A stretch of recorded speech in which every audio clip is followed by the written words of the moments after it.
প্রিয় বন্ধুরা, আপনারা দেখতে পাচ্ছেন এই মুহূর্তে আমি দেশি মাছের দোকানে বসে।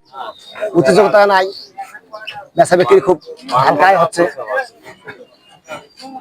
এগুলা মাছ দিবেন নাকি?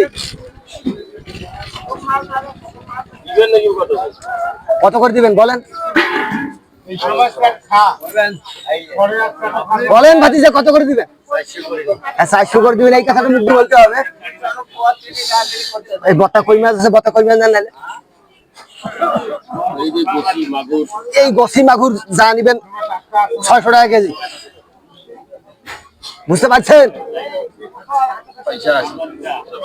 কালকে দেখতেছি ওইখানে সিসি ক্যামেরা লাগাইছেন আপনি।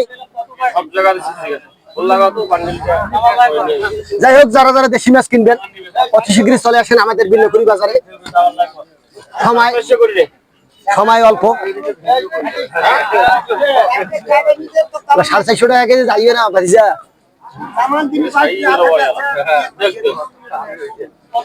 যাই হোক, কাস্টমারের মন তো জোগাড় করতে হবে অবশ্যই।